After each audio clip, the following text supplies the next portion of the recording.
Silakan Syah. Terima kasih Syuaida. Assalamualaikum dan salam sejahtera.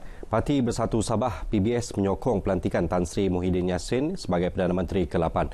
PBS turut menzahirkan kesyukuran atas pelantikan oleh Yang di-Pertuan Agong Al-Sultan Riayatuddin Al-Mustafa Billah Shah itu.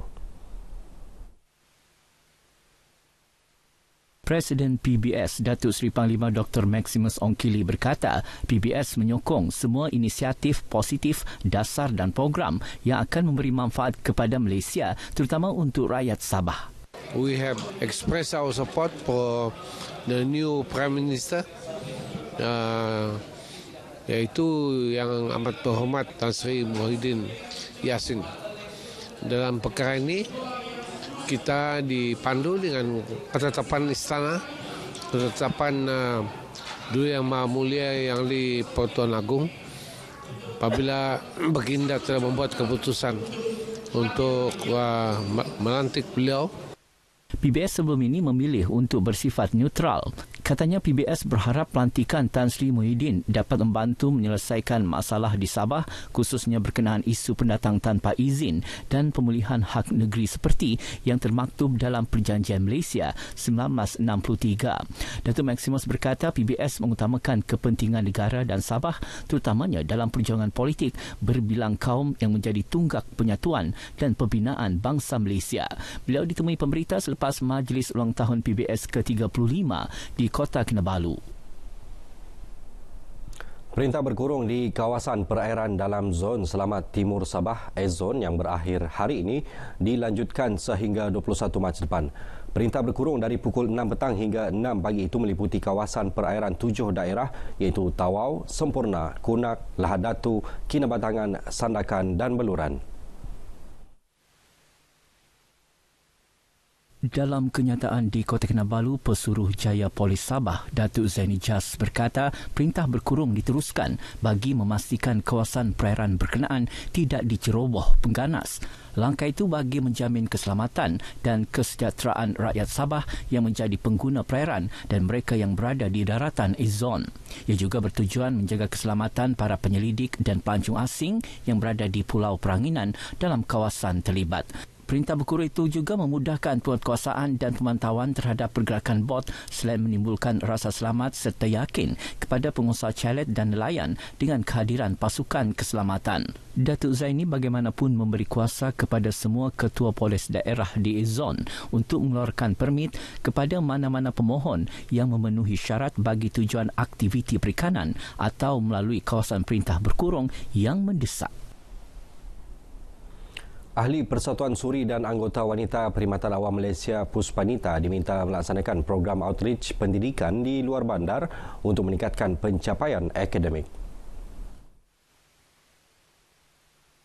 Penasihat Puspanita Datuk Surveyor Safar Untong berkata usaha tersebut juga untuk memastikan masyarakat pedalaman tidak ketinggalan dalam arus perubahan global. Selain itu, beliau juga menggesa ahli Puspanita supaya sentiasa meningkatkan pengetahuan, menggilap potensi dan daya kepimpinan. Datuk Surveyor Safar berucap merasmikan mesyuarat agung tahunan ke-37 Puspanita Sabah di Kota Kinabalu.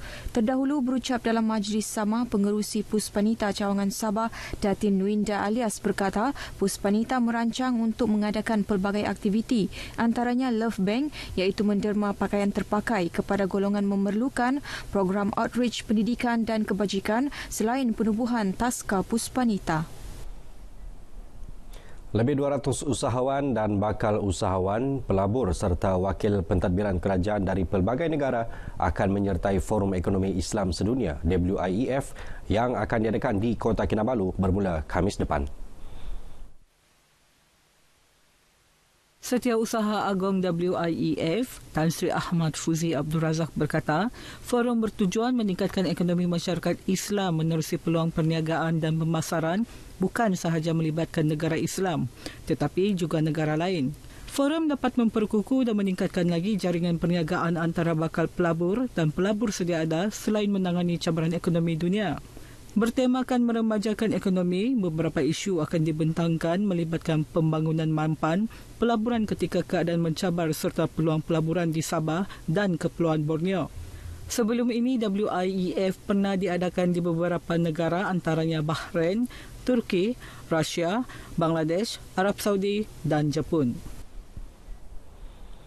Majlis Perbandaran Tawau akan bekerjasama dengan Jabatan Kesihatan Negeri dalam usaha mengekang penularan wabak COVID-19 sepanjang berlangsungnya Festival Kebudayaan Antarabangsa Tawau pada 18 Mac ini. Presiden Majlis Perbandaran Tawau, Datuk Insinyur Amrullah Kamal berkata, kerjasama itu termasuk mendapatkan panduan khusus dan nasihat daripada Jabatan Kesihatan Negeri yang boleh dipraktikan peserta festival mahupun orang ramai yang datang menyaksikan festival berkenaan. Festival yang dianjurkan sejak 2011 itu turut mengundang negara lain antaranya Indonesia, India, Filipina dan Thailand.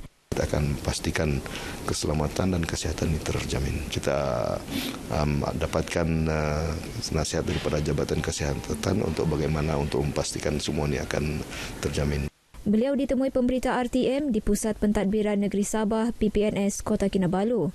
Festival akan diadakan selama 4 hari bermula 18 hingga 21 Mac ini. Lebih 70,000 pengunjung dari sekitar daerah Tawau, Semporna, Lahad Datu, Kinabatangan dan Sandakan dijangka hadir memeriahkan festival kebudayaan berkenaan.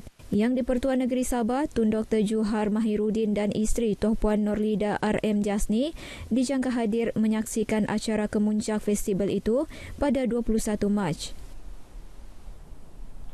Sekian berita dari Sabah, kembali bersama Syuhada Arifin di Angkasa Puri. Syul, silakan. Terima kasih Syah dengan perkembangan dari Sabah.